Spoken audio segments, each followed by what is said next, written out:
Hello and welcome to another video. Today we're talking about politics again. This time we're talking about why there cannot be a second referendum. There are many people out there who want a second referendum, but you can't have one. Sorry, it's just not going to happen. The reason democracy means that when people have an opportunity to choose things, i.e. political parties or referendum decisions, that kind of thing, they get a vote. You get one vote and you either vote for who you want to vote for, or you do tactically vote for someone you don't want to vote for, but you're going to vote for them rather than always Labour, no matter what. So you vote tactically sometimes because you think, well, maybe they'll have a better chance than the Conservatives, or maybe they'll have a better chance than UKIP, or whatever.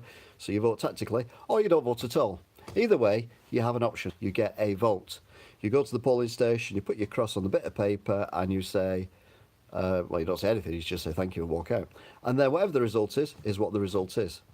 That's what happens in a democracy.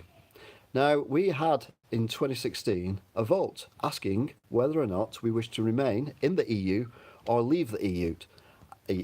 EU.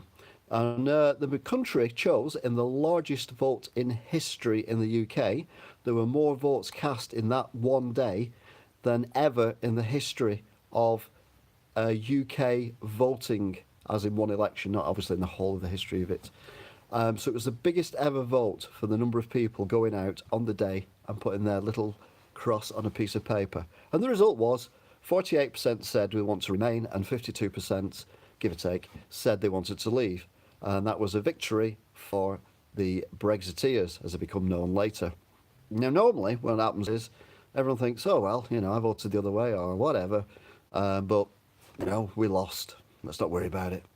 But no, not this time. This time, the spoilt brats, mainly down south, have all come up with this, oh no, we want another vote because we didn't get the result we wanted because people were lied to. There was a bus saying that there was going to be £360 million a week going to the NHS, which never happened. Whoa, hang on a minute. If you watch that vote, if you watch those buses going round, yeah, there was some BS on the side of the bus for the leavers, for the Brexiteers, but there was some scaremongering going on from the Remainers as well. And I think overall it balanced out perfectly. Because you had Cameron saying that the day after a vote leave result, then the whole country would go to the dogs. We'd be in recession, unemployment would rise and all this kind of stuff. And guess what? None of that really happens. So, yeah, let's just put up with what actually goes on. So, Remainers, you lost. Get over it. It's democracy. It is not a dictatorship. You don't just keep going for votes until you get the result you want.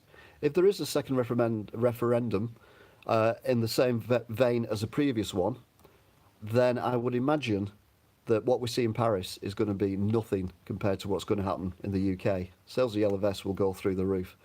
It doesn't matter whether you're a Remainer, whether you're a Brexiteer, the result was we are leaving Europe. And no second referendum is justified at all. It is a democracy. You lost. Get over it. Thank you. Till next time. Bye-bye.